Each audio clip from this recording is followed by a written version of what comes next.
जमुनापारी। जमुनापारी भारत में पाई जाने वाली अन्य नस्लों की तुलना में सबसे ऊंची तथा लंबी नस्ल है।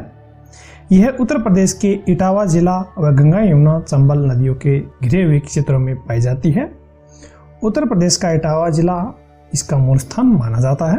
इसका नाक है वो काफी उभार लिए होता है, जिसके कारण इसके नाक को रोमन नाक कहते हैं। सींग छोटे व चौड़े होते हैं। कान 10 से 12 इंच लंबे, चौड़े व मुड़े हुए तथा लटकते रहते हैं।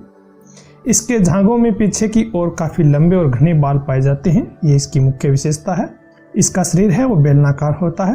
वयस्क नर का औसत वजन है वो 70 से 90 किलोग्राम तथा मादा का वजन 50 से 60 किलोग्राम होता है। इसके बच्चों के जन्म के समय उनका औसत वजन 2.5 से 3 किलोग्राम होता है। इस नस्ल की बकरियां अपने गृह क्षेत्र में औसतन 1.5 से 2 लीटर दूध है वो प्रतिदिन दे देती है। इस नस्ल की बकरियां दूध तथा मांस उत्पादन हेतु पाली जाती है। जमुनापुरी नस्ल के बकरों का प्रयोग है वो अपने देश में विभिन्न जलवायु में पाई जाने वाली अन्य छोटी तथा मध्यम आकार की बकरियों के नस्ल सुधार हेतु उनका प्रयोग है वो किया जाता है। वैज्ञानिक अनुसंधान से यह पता चला है कि जमुनापुरी सभी जलवायुओं के लिए उपयुक्त नहीं है। अब बात करते हैं हम दूसरी महत्वपूर्ण नस्ल के बारे में। तो दूसरी महत्वपूर्ण नस्ल है बीटल। बीटल नस्ल बकरियों की मुख्य रूप से पंजाब प्रांत के गुरदासपुरा जिले में पाई जाती है। पंजाब से लगे पाकिस्तान के क्षेत्रों में भी इस नस्ल की बकरियां पाई जाती है। इसका शरीर भूरे रंग पर सफेद धब्बे या फिर काले रंग पर सफेद धब्बे लिए हुए होता है। यह देखने में जमुनापुरी बकरी जैसी लगती है, परंतु ऊंचाई व वजन की तुलना में जमुनापुरी से छोटी होती है। इसके कान की लंबाई एवं नाक की उभारपन है वो जमुनापुरी की तुलना में कम होता है। सींग पीछे की ओर घूमे हुए होते हैं। वयस्क नर का वजन है वो 55 से 65 किलोग्राम तथा मादा का वजन है वो 45 से 55 किलोग्राम होता है। इसके बच्चों का जन्म के समय वजन 2.5 से 3 किलोग्राम के मध्य होता है। इसका शरीर गंठेला और जांघ के पिछले भाग में कम घने बाल रहते हैं। इस नस्ल की बकरियां औसतन 1.5 से 2 किलोग्राम तक दूध प्रतिदिन दे देती है। बीटल नस्ल के बकरों का प्रयोग अन्य छोटे तथा मध्यम आकार की बकरियों के नस्ल सुधार में किया जाता है। बीटल प्राय सभी जलवायु हेतु उपयुक्त पाई गई है। अब बात कर लेते हैं तीसरी महत्वपूर्ण नस्ल के बारे में। तो तीसरी नस्ल है बारबरी। बारबरी मुख्य रूप से मध्य एवं पश्चिमी अफ्रीका में पाई जाती है। और इस नस्ल के नर तथा मादा को पदाइयों के द्वारा भारतवर्ष में सर्वप्रथम लाया गया। अब यह उत्तर प्रदेश के आगरा, मथुरा व इससे लगे क्षेत्रों में काफी संख्या में उपलब्ध है।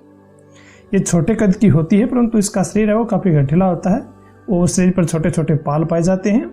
शरीर पर सफेद के साथ भूरे या काले धब्बे भी पाए जाते हैं। यह देखने में हिरण जैसी लगती है और कान बहुत ही छोटे होते हैं।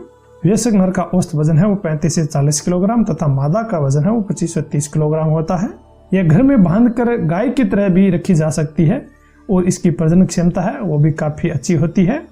2 वर्ष में 3 बार बच्चों को जन्म देती है तथा एक बार में औसतन 2 बच्चों को जन्म देती है। इस नस्ल की बकरियां मांस तथा दूध उत्पादन हेतु पाली जाती है। बकरियां औसतन 1 किलोग्राम दूध प्रतिदिन दे देती है। अब बात कर लेते हैं चौथी महत्वपूर्ण नस्ल के बारे में। चौथी नस्ल है सिरोही। सिरोही नस्ल बकरियों की मुख्य रूप से राजस्थान के सिरोही जिले में पाई जाती है।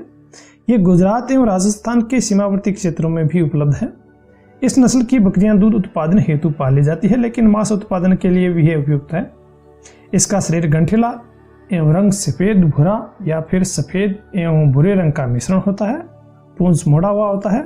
इसके शरीर पर बाल मोटे होते हैं एवं सालाना एक बार में 2 बच्चे उत्पन्न करती है। इस नस्ल की बकरियों को बिना चराए भी पाला जा सकता है। अब बात कर लेते हैं 5वीं महत्वपूर्ण नस्ल के बारे में। तो 5वीं नस्ल है ब्लैक बंगाल। इस जाति की बकरियां पश्चिमी बंगाल, झारखंड में पाई जाती है। ये छोटे कद की होती है। वयस्क नर का वजन है वो 18 से 20 किलोग्राम, जबकि मादा का वजन है वो 15 से 18 किलोग्राम होता है। इसका शरीर गंठिला होने के साथ साथ बीच में से अधिक मोटा होता है। इस नस्ल की प्रजनन क्षमता काफी अच्छी होती है। औसतन यह 2 वर्ष में 3 बार बच्चे देती है और एक ब्यात के अंदर 2 से 3 बच्चों को जन्म देती है। कुछ बकरियां 1 वर्ष में 2 बार बच्चे देती है, परंतु एक बार में 4-4 बच्चे भी देती है। इस नस्ल की मेमना है वो 8 से 10 माह की उम्र में वयस्कता प्राप्त कर लेता है तथा औसतन 15 से 16 माह की उम्र में प्रथम बार बच्चा पैदा करती है। प्रजनन क्षमता काफी अच्छी होने के कारण इसकी आबादी में वृद्धि दर अन्य नस्लों की तुलना में अधिक है। इस जाति के नर बच्चा का मांस काफी स्वादिष्ट होता है तथा खाल भी उत्तम कोटि की होती है। इन्हीं कारणों से ब्लैक बंगाल नस्ल